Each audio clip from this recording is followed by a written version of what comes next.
Here's the promise. इस video को देखने के बाद from the chapter that book, here's the promise. इस वीडियो को कंप्लीट होने से पहले the book that save the earth which is last chapter of footprints without feet class 10th CBSE में आपको कोई डाउट नहीं रहेगा, ना ही आप किसी एक क्वेश्चन को छोड़ पाओगे, चाहे वो क्वेश्चन नॉर्मल क्वेश्चन हो, कॉम्पिटेंसी बेस्ड क्वेश्चन हो, अंडरस्टैंडिंग बेस्ड क्वेश्चन हो, एनालिटिकल बेस्ड क्वेश्चन हो, किसी भी टाइप का क्रिएटिव क्वेश्चन हो, आप नहीं छोड़ोगे क्योंकि आपकी इन डेप्थ अंडरस्टैंडिंग बनेगी इस वीडियो को देखने के बाद। लेट्स सी स्टोरी कैसे स्टार्ट होती है। One of the most humorous story है अगर हम बात करें फुटप्रिंट्स विदाउट फीट की, तो 25th सेंचुरी है, मतलब फ्यूचर की बात हो रही है, जहां पे एंशियंट हिस्ट्री की बात हो रही है। फ्यूचर में एक सेट है, कब की बात है भाई? 25th सेंचुरी, अभी चल रहा है 21st सेंचुरी, 25th सेंचुरी की बात हो रही है, जहां पे एक म्यूजियम है। म्यूजियम किस चीज़ की है भाई? एंशियंट हिस्ट्री की म्यूजियम है। बहुत पास वाली जो चीज़ें होती है ना, उस पे म्यूजियम था। हुआ क्या उस म्यूजियम में? एक हिस्टोरियन है, वो एक्सप्लेन कर रहा है कि पता है 20th सेंचुरी में अर्थ एक बार इन्वेड होने वाला था। कौन इन्वेड करने वाला था सर? इन्वेड मतलब होता है कब्जा करना। कौन इन्वेड करने वाला था सर? मार्शियंस, मतलब मार्स से लोग आए थे अर्थ को इन्वेड करने। अब मार्शियंस, जब बात करते हैं मार्शियन कौन है? प्लैनेट मार्स की बात हो रही है। अब मार्स पे किसका कब्जा है? The great mighty think tank. एक बहुत कार्टून सा कैरेक्टर है जिसको ऐसा लगता है कि मैं दुनिया का सबसे इंटेलिजेंट हूँ। हर मूवी में आपने ऑब्जर्व किया होगा कि जो विलन होते हैं उनके आसपास नंबर 1 नंबर 2 होते ही हैं just to insult him, right? आपने मोटू पतलू देखा होगा, जहाँ नंबर 1 नंबर 2, वाह बॉस वाह क्या कविता कही है, जस्ट लाइक दैट। आपने ऑब्जर्व किया होगा पुरानी मूवीज़ में भी विलन के आसपास कुछ कैरेक्टर होते थे जो विलन का ही इंसल्ट करते थे। इस स्टोरी में भी कुछ ऐसा ही होने वाला है। जो ग्रेट माइटी थिंक टैंक है, जो इस स्टोरी का विलन होने वाला है, उसके पास भी बहुत सारे ऐसे कैरेक्टर्स हैं। थिंक टैंक ने एक प्लान किया। क्या करना है भाई? अर्थ को इन्वेड कर लेते हैं, अर्थ पे अपना कब्जा बना लेते हैं। ऐसा कंसिडर किया कि अर्थ इनके लोग इंफीरियर हैं, हार्मलेस हैं, वो बेकार हैं, अर्थ के लोगों में पावर नहीं है। थिंक टैंक ने कुछ मार्शियंस को भेजा, रिसर्च टीम को। किस लिए भेजा भाई? अर्थ पे स्टडी करने के लिए कि वहाँ के लोग कैसे हैं, वहाँ के रिसोर्सेज कैसे हैं, क्या उनको इजीली हम अपने कब्जे में ले सकते हैं, इसको पता करने के लिए। अब पूरा का पूरा अर्थ का मतलब मार्स का टीम आया अर्थ पे जस्ट टू अंडरस्टैंड अर्थ का हैबिटेट कैसा है, अर्थ के लोग कैसे हैं, अर्थ पे रिसोर्सेज कैसी हैं, क्या अर्थ को इजीली इन्वेड कर सकते हैं।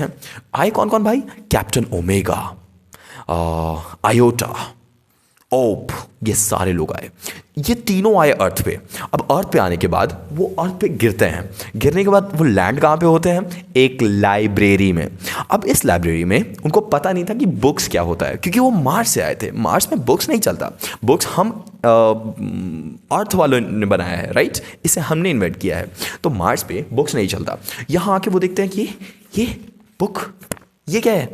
तो अब उन्होंने एक लाइब्रेरी में अपने आप को पाया और ऑब्जर्व किया कि बुक्स जो थे वो नीटली स्टेक किए हुए थे सारी जगहों पे। अब सारे जो शेल्फ से वहाँ पे बहुत सारे बुक्स रखे हुए हैं। अब इनको लगा कि ये अर्थ में लोग रहने वाले लोगों का खाना है।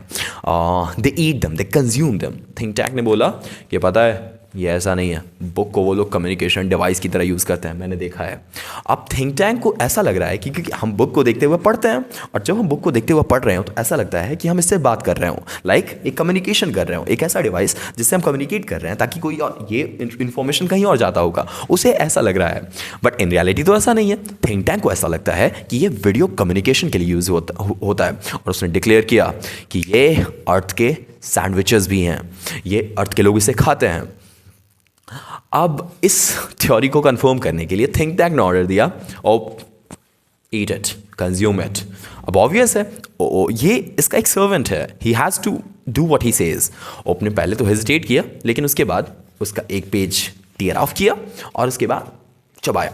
ही started chewing, swallowed, and then he says, it feels so dry and unappetizing.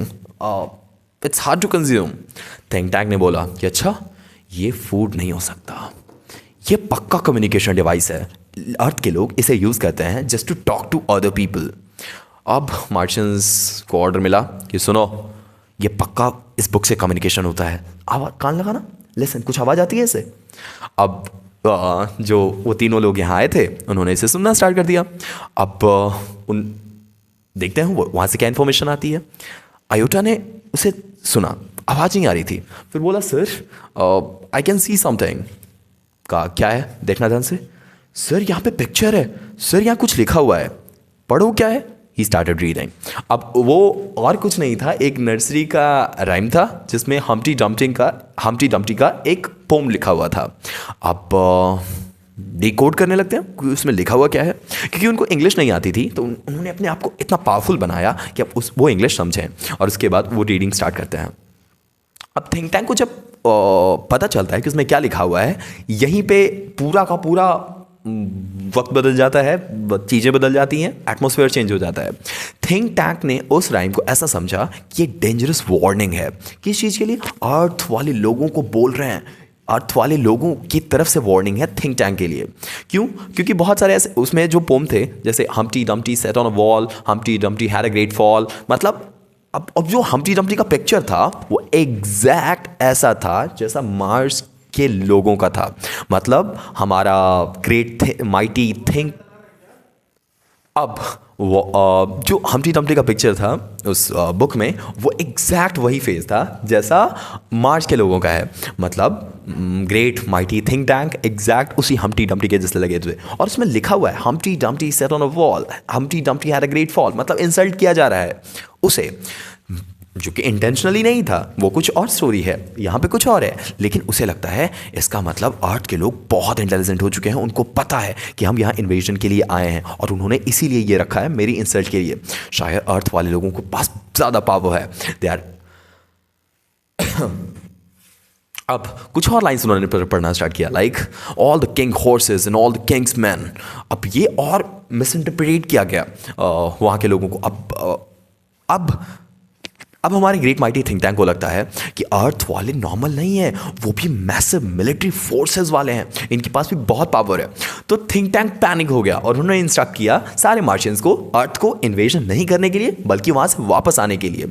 Invasion का प्लान तो कैंसिल हो गया और मार्शियंस डर के भाग गए। अब अर्थ एक्सीडेंट से बचा था, एक कोई वेपन नहीं यूज़ हुआ, कोई इंटेलिजेंस यूज़ नहीं हुआ, जस्ट एक नर्सरी की राइमिंग वाली बुक ने ये सारा कमाल किया। अब हिस्टोरियन ने ये सारी चीज़ें बताई और इस तरह से स्टोरी को एंड किया और एम्फसाइज किया कि हमारे इंटेलेक्चुअल पावर ने नहीं इसे बचाया, ना ही किसी साइंटिफिक पावर ने बचाया हमारे अर्थ को, जस्ट एक नॉर्मल बुक ने बचाया, जो कि एक बच्चे का बुक है, एक नॉर्मल किड्स पोम है। इस इवेंट को याद रखा जाता है और आज भी एक ह्यूमरस है, एक सिग्निफिकेंट मोमेंट है अर्थ की हिस्ट्री के लिए। आई विश आपको इस चैप्टर का इन डेप्थ अंडरस्टैंडिंग मिल गया होगा। अब आप इस चैप्टर से रिलेटेड कोई भी क्वेश्चन हो, I am pretty sure, I am damn sure, I am confident कि आप आंसर कर पाओगे। ऐसे ही और चैप्टर्स विजन स्पोकन इंग्लिश पे अवेलेबल हैं, आप इसे देख सकते हो। If you want any particular chapter to be discussed on this channel, I would request you to just comment down that particular name of the chapter and I'll do so for you. Till then, stay connected with Vision Spoken English, one sentence at a time.